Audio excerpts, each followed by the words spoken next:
the love of my life, unfortunately took ill at a very young age, unexpectedly. And we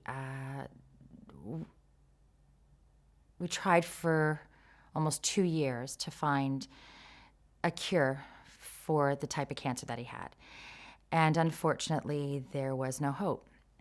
So I remember being at Carpenter Hospital after having a treatment there, and the doctors came to me and said, unfortunately, Tara, there's nothing further we can do for Camille, who is my husband.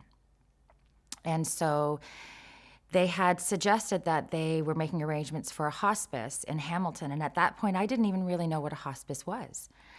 So I said to them, please don't do anything. I need to take him home to our children and let us have some time together before we make the decision of the next step.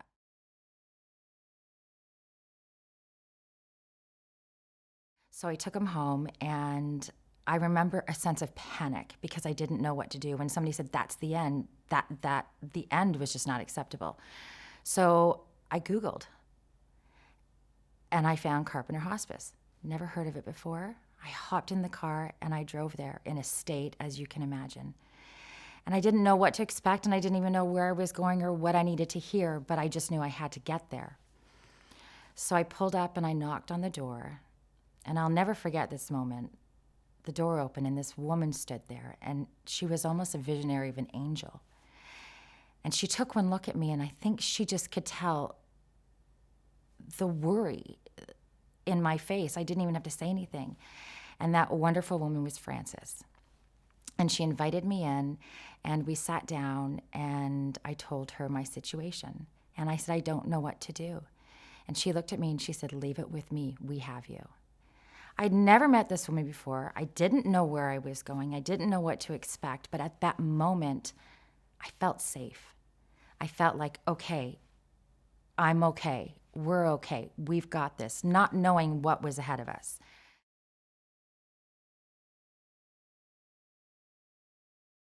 So I drove home, and I got a phone call that afternoon from a woman by the name of Lori. And she said, I'll be at your house tomorrow morning. I said, okay, great. Everything was going so fast, I didn't even know what to expect. So Lori came to my house, and she had a sit down with Camille and I. Well, Camille was in bed.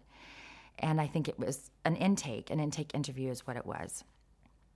And she looked at me and she said, how have you done this?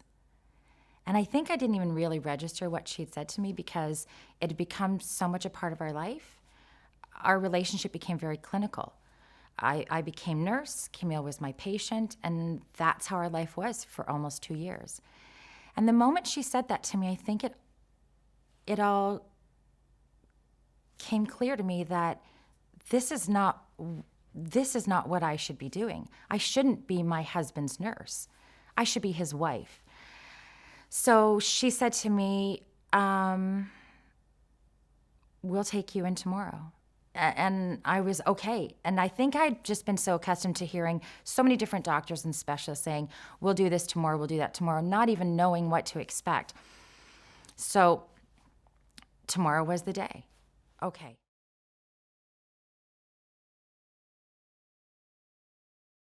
We packed, and she said to me, get everything you want for Camille that's personal and whatnot. So the boys, we have twin boys who were 10 at the time,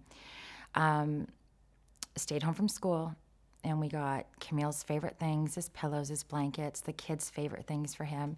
And I remember we sat in my car to drive out, and he couldn't speak. Well, he could speak, but he didn't speak at that moment, and he just took my hand. In other words, like, just to wait. And we sat on the driveway for 4.5 hours because I think he knew in his mind he was never coming home. So we sat there, not a word spoken. And then he squeezed my hand, and it was time to go, so we drove.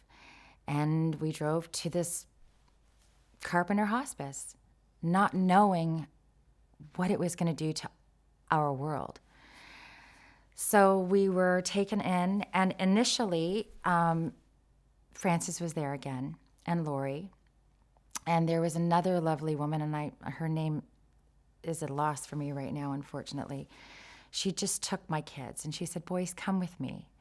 And the boys went off, and Camille and I were led down to his room.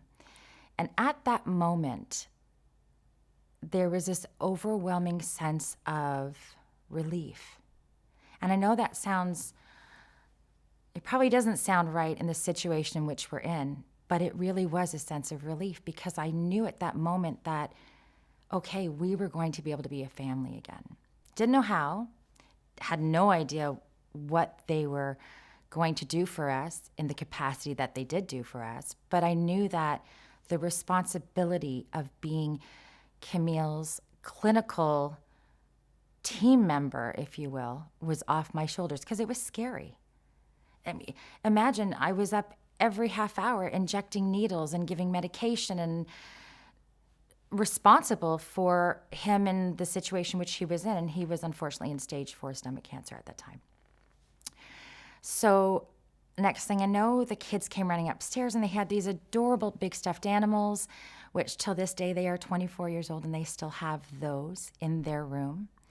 And we settled in and we were instantly home. Instantly home.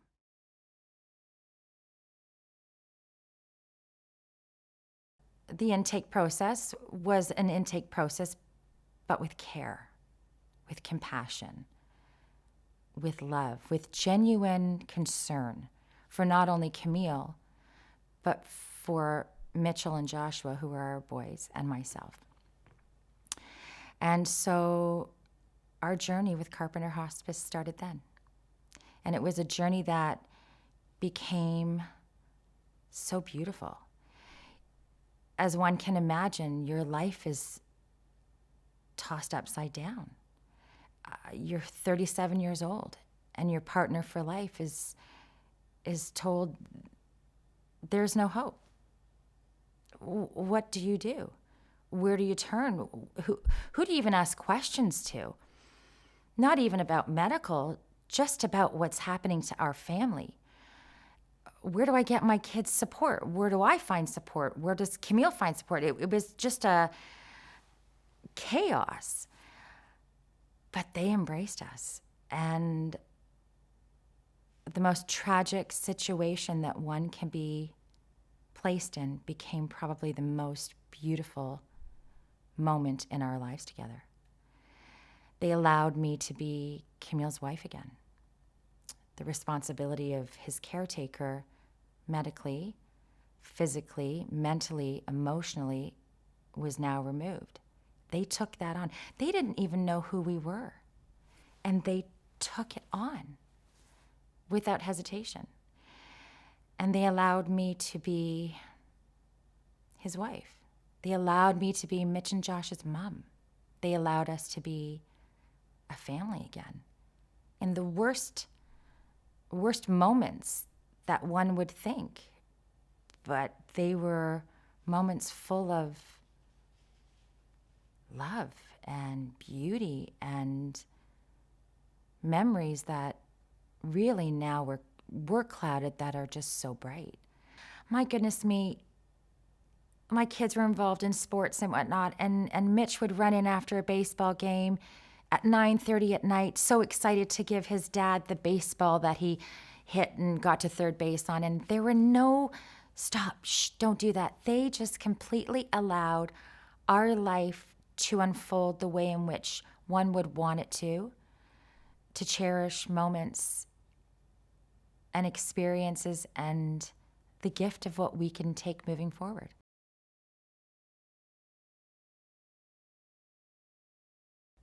I remember, his name is Jim, and he was a volunteer. I'll never forget him.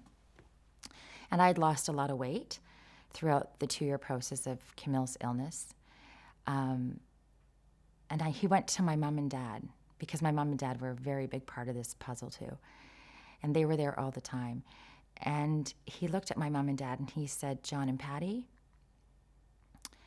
I know you were worried about Camille all this time, but now it's time to worry about Tara." And it was, wow, like we didn't even think of that. Because I don't think people realize the impact that it has on the caregiver, a loved one's illness. It's so impactful that you don't even realize it's happening, and I think that's the danger. And when somebody sees that, notices that, and wants to care for that, it changes the whole dynamic, because you lose sight of who you are, not only as a partner, as a husband and wife, but as a mother. And that's what I had to focus on. So from that moment, Jim, every night, made a 3-course meal for me. He would come to Camille's room and he would take a towel and put it over his arm, and he would knock on the door and he'd say, "Madame Tara, your meal is waiting for you." Every single night. And I thought, who is this wonderful man? So we became a family.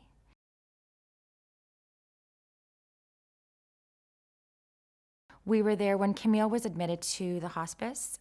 He was admitted on a Tuesday. I'll never forget it. And they had guesstimated that he would probably be a resident there until maybe the Friday or Saturday. As you can imagine, that was a whirlwind. I'm thinking, oh, it is now, like now's the time. So we arrived on the Tuesday, and Camille persevered and left us on June 21st, Father's Day.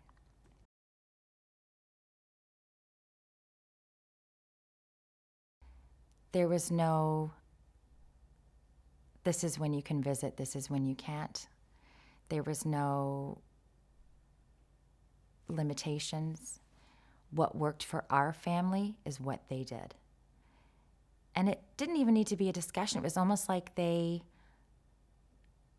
could feel it. They could sense it. They knew it. And they gave me my life back. They gave me my children's life back. They gave us the most precious gift of all at the most heart-wrenching time in our life. They gave us a home where we could be a family, and a family where they allowed us to cherish every second, not every minute, every second. And they embraced us. And they submersed themselves into our family. They became a part of our family. We truly became one unit. And after Camille passed, I really sat down and thought, like, here is this establishment that's hidden amongst a beautiful garden and forest that I didn't even know existed. And now they've become probably the biggest part of our life.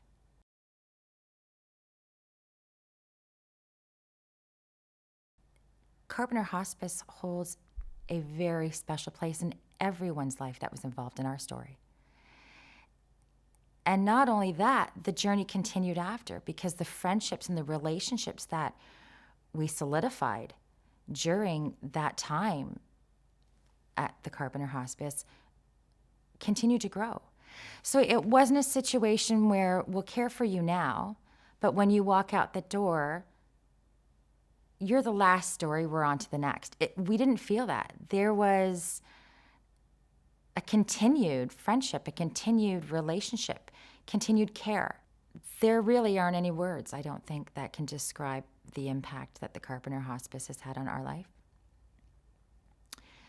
I wish there were, because they deserve it. We used to call it heaven on earth. The people there are angels on earth. I believe it to be so. I believed it then. I believe it today, and I will forever believe that. They are selfless. I've never met a group of individuals that are so selfless. And I am forever indebted to them. My journey from not knowing anything about them to Googling, to them embracing us, to them saving my life, to them acknowledging the importance of our loved ones' lives, to caring for the entire unit, not just one, to holding our hands and walking with us. I think that's the best way I can say it. They take hold of your hand and they don't let go. And I wish I could repay them. I don't know how. I will stand on the rooftop and advocate for them, what they do, who they are, what they stand for, because until you've experienced it, you will never understand the impact that they have on your personal journey. They didn't even expect a thank you.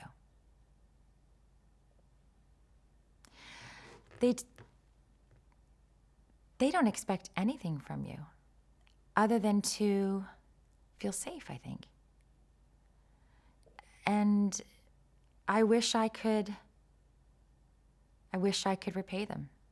And I guarantee anybody you speak to will say the same thing. Because it's not just my family that they had this relationship with. I highly doubt that.